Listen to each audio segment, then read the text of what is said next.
ஒரு சின்ன ஜெபம் ஜெபிப்போம். எங்களை அதிகமாக நேசிக்கிற நல்ல பிதாவே, ஆண்டவரே, இப்பொழுது ஆண்டவரே, நீர் இந்த நாளில் ஆண்டவரே எங்களை இந்த நேரத்தில் ஆண்டவரே ஸ்பீக் பண்ண கிருபை செய்த கிருபைக்காக நன்றி ஆண்டவரே. இப்பொழுது தேவரே நீருங்க பேசுங்க ஆண்டவரே, அடியான்னு கேட்குறோம். ரத்த கொட்டுகள் மூடி மற்றும் இயேசு நல்ல பிதாவே, ஆமென். கடந்த ஒரு 2 மாதமாகவே நம்ம போதகர் மூலமாக நம்ம இந்த எபேசியர் 5ஆம் அதிகாரம் முழுவதும் நம்ம பார்த்து கொண்டு இருக்கோம். என்னன்னு பார்த்தீங்கன்னா, இப்போ எபேசியர் யார் எழுதுனா? இந்த அப்போஸ்தலர் பவுல் எழுதுறார். அப்போஸ்தலர் பவுல் எந்த ஒரு விதத்தில் எழுதுறாருன்னு பார்த்தீங்கன்னா, அவர் இந்த புதிய ஏற்பாடில் ஒரு 14 புக்கு எழுதியிருக்கார். அதில் ரொம்ப விசேஷித்தமாக இருக்கிற ஒரே ஒரு புக் வந்து எபேசியர் மட்டும்தான். ஏன்னா அவர் மேரேஜை பற்றி கரெக்டாக என்னென்ன சபை வந்து கிறிஸ்துவுக்குள் எப்படி இருக்கணும் அப்படின்ற ஒரு போதகத்தை பைபிள் அவருடைய சொந்த கதை இல்லாமல் வேற எங்கேயும் ரெஃபர் பண்ணாமல் வேதாகமத்தில் என்ன இருக்கிறதோ அதைப்படி ஒரு சில உபதேசங்களை சொல்லியிருக்கிறார். என்ன உபதேசங்கன்னா, கிறிஸ்து சபைக்கு எப்படி அன்பு கூர்ந்து இருக்கிறாரோ அதே அந்த அன்பை வந்து புருஷன் தன் மனைவியுடன் அன்பு கூறணும் என்று அவர் அந்த போதகத்தை சொல்லியிருக்கார்.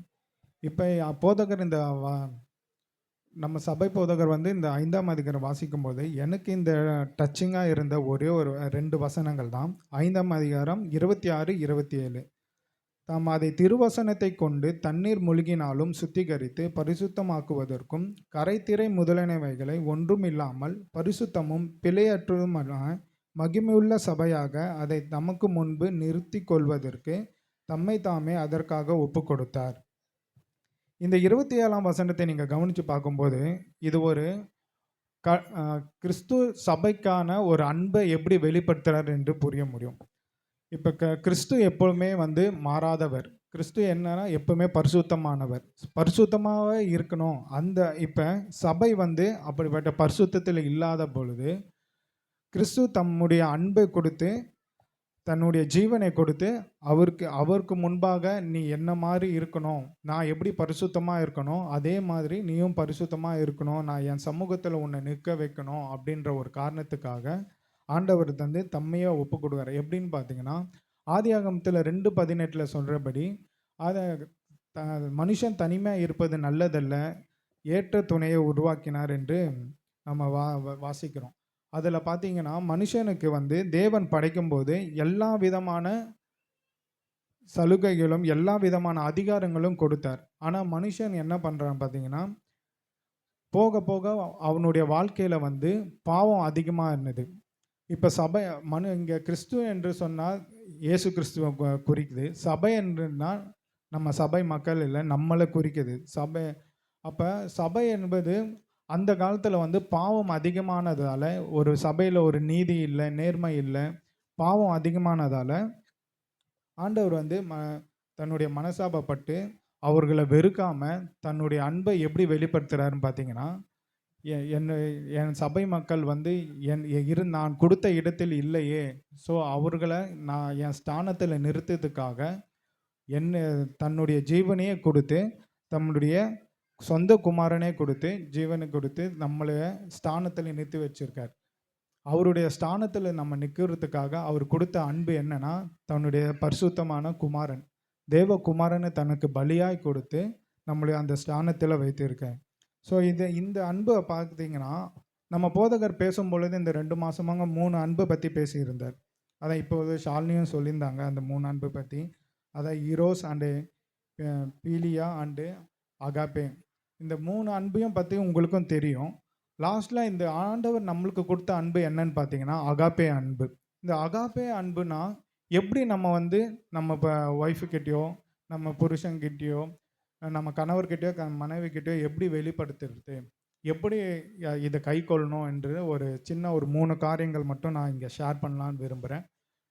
ஸோ ஃபஸ்ட்டாக பார்த்தீங்கன்னா, ஆண்டவர் இப்போ சபை வந்து கிறிஸ்து எப்படி சபைக்கு உண்மையாகவும் ஆனஸ்டாகவும் இருந்தாரோ அதே மாதிரி தான் தன் புருஷனும் தன் மனைவிக்கு ஆனஸ்டாக இருக்கணும். முதல்ல இந்த அகாப்பா அன்பை எப்படி வெளிப்படுத்தணும்னா, எபேசியர் 5:21 பார்த்தீங்கன்னா, தேவ பயத்தோடு ஒருவருக்கொருவர் கீழ்ப்படியுங்கள்.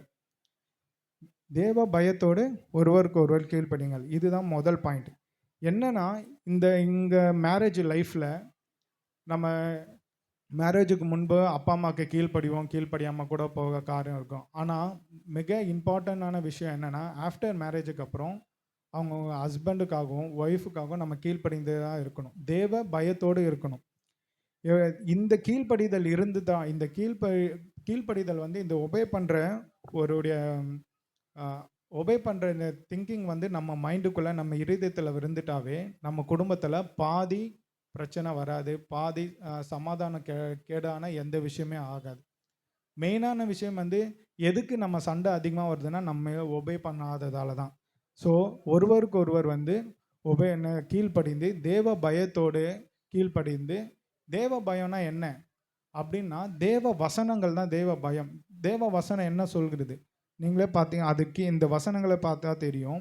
மனைவிகளே கர்த்தருக்கு கீழ்ப்படுகிறது போல உங்கள் சொந்த புருஷர்களுக்கு கீழ்ப்படியுங்கள். சேம் ஆஸ் அதே தான் புருஷர்களுக்கும். புருஷர்களே நீங்கள் சொந்த மனைவிகளுக்கு கீழ்ப்படியுங்கள். ஸோ அவங்க நீங்கள் ரெண்டு தரப்புலையும் வந்து நீங்கள் ஒன்று சொன்னீங்கன்னா கீழ்ப்படிதலும், ரெண்டு பேரும் அவங்கவுங்க ஈச் எவ்ரி ஒன் வந்து கீழ்ப்படிந்தாவே அந்த ஒரு தேவ சமாதானம் வந்து அந்த குடும்பத்தில் இருக்கும். ஆகாப்பே அன்பு அங்கே வெளிப்படும். இரண்டாவது பாயிண்ட்னு பார்த்தீங்கன்னா எபேசியர் 5:26 அப்படியே சொல்கிறார், தாம் இதை திருவசனத்தை கொண்டு தண்ணீர் மூழ்கினாலும் சுத்திகரித்து பரிசுத்தமாக்குவதற்கு. மெயினான விஷயமே இதுதான். தம்முடைய இப்போ நம்ம கல்யாண ஐ மீன் மேரேஜ் லைஃப்லையும் சரி, தனிப்பட்ட வாழ்க்கையிலும் சரி, வசனத்தை கொண்டு நம்ம வந்து சுத்திகரிக்கணுமா. இப்போ நம்ம எந்த ஒரு இல்னஸ் இருந்தாலும் சரி, வாட் எவர் எந்த ப்ராப்ளமாக இருந்தாலும் நம்முடைய வசனங்களை கொண்டு சுத்திகரிக்க வேண்டும்.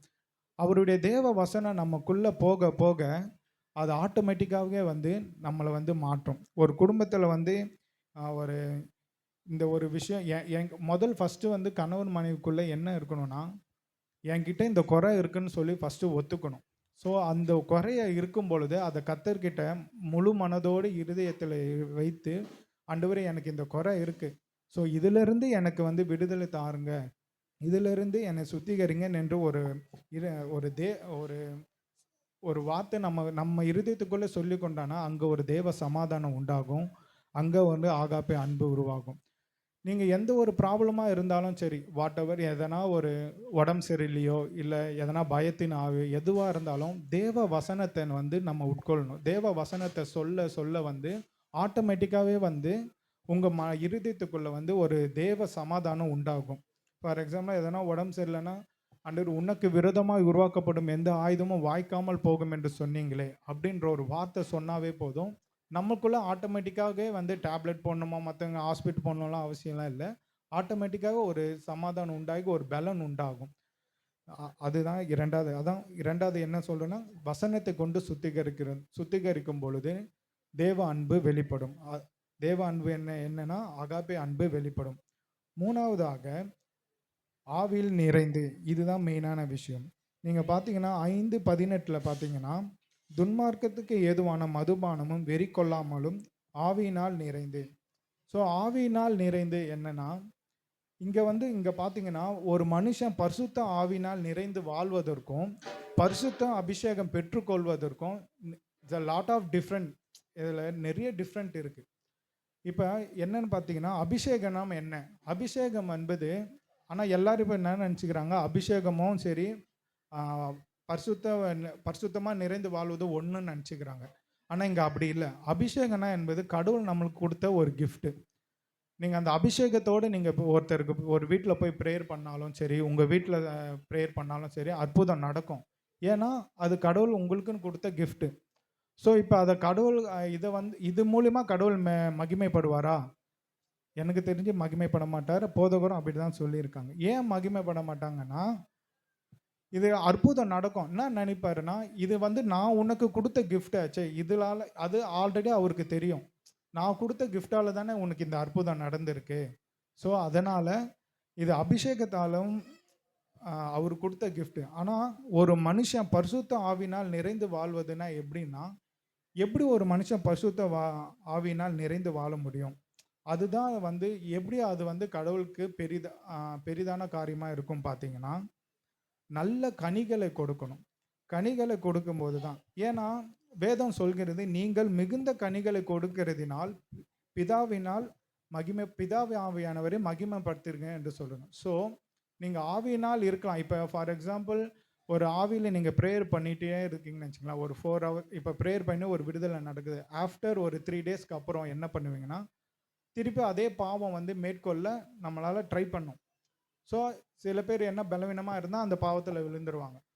ஆனால் ஒருத்தர் நல்ல கனிகளை கொடுக்கும் பொழுது தேவ ஐ மீன் கர்த்தருக்கு உகந்ததான கனிகளை கொடுக்கும்போது அது வந்து அவருடைய வாழ்க்கை வந்து வாழ்நாள் முழுவதுமே வந்து மிகுந்த ஒரு சமாதானத்தோடு, அன்போடு, மிகுந்த ஒரு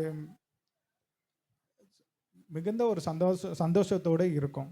ஸோ இங்கே அதான் அந்த கலாத்தியர்களை பார்த்தீங்கன்னா ஆவின் கலாத்தியர் 5:22 நினைக்கிறேன். ஆவின் கனிகளோ அன்பு, சந்தோஷம், சமாதானம், நீடிய பொறுமை, அதை நீங்கள் படித்து பார்த்தீங்கன்னா தெரியும். ஸோ இந்த கனிகளை தான் ஆண்டவர் நம்மளுக்கு கொடுக்கணும் அப்படின்னு எதிர்பார்க்குறார். அப்போ தான் ஆண்டவர் தேவனுடைய மகிமை வந்து நம்மேல் வெளிப்படும்.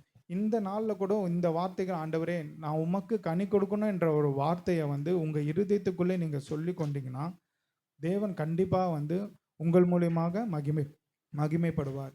ஸோ ஒரு அன்புன்னு சொல்கிறோம். இந்த 3 அன்பு கடவுள் தான் நம்ம மேலே அன்பு கொடுக்கணுமா? அப்படிலாம் இல்லை. நீங்கள் ஃபஸ்ட்டு அன்பு ஆண்டவர் கேட்குறாரு. ஆண்டவரே நீங்கள் முதல் ஃபஸ்ட்டு அன்பு அவருக்கு கொடுக்க ட்ரை பண்ணணும். நீங்கள் கேட்கலாம், ஆண்டவரே தகப்பனே உம்மிடத்தில் வந்து நான் எல்லாத்தையும் கேட்டு வாங்கிக்கிறேன். ஆனால் உமக்கு என்ன வேணும் அப்படின்னு நீங்கள் கேட்கும்போது ஆண்டவர் ஒரு வார்த்தை தான் சொல்லுவார். உங்கள் மகனே நீங்கள் வந்து உங்கள் மனைவியுடன் அன்பு கூறுங்க. உங்களுக்கு என்னது உன்னை போல மற்றவரிடத்திலும் அன்பு கூறுங்க அப்படின்னு தான் சொல்லியிருக்காரு. ஸோ இந்த வார்த்தைகளெல்லாம் வந்து நம்ம கர்த்தருடைய வார்த்தைகளை நம்ம சொல்லி சொல்லி நம்ம இருதயத்தில் ஃபில்லாக வந்து நம்மளுடைய குடும்பத்திலும் நம்மளுடைய பரிசுத்தத்திலும் நிறைந்து காணப்படுவோம். ஸோ இந்த வார்த்தைகளை நீங்கள் ஜஸ்ட்டு கவனிக்கிறது மட்டும் இல்லாமல் ஒவ்வொரு நாளும் வந்து நீங்கள் அதை ப்ராக்டிஸ் பண்ண வந்து உங்கள் லைஃப்பில் வந்து ஒரு மாற்றம் உருவாகும். உங்களுக்கே அறியாமல் வந்து ஒரு மாற்றம் வரும். உங்கள் செயலில் ஒரு மாற்றம் வரும், உங்கள் பேச்சில் ஒரு மாற்றம் வரும், உங்கள் நடக்கையில் மாற்றம் வரும். ஸோ இந்த நாளில் வந்து இந்த அகாப்பே அன்பை வந்து பேசணும். அதுக்காக ஸோ கர்த்தருடைய வார்த்தைகளை நீங்கள் கேட்கறது மட்டும் இல்லாமல் அதன்படி ப்ராக்டிஸ் பண்ணி நடக்குமா என்று தாழ்மையுடன் கேட்டுக்கொள்கிறேன். நன்றி, வணக்கம்.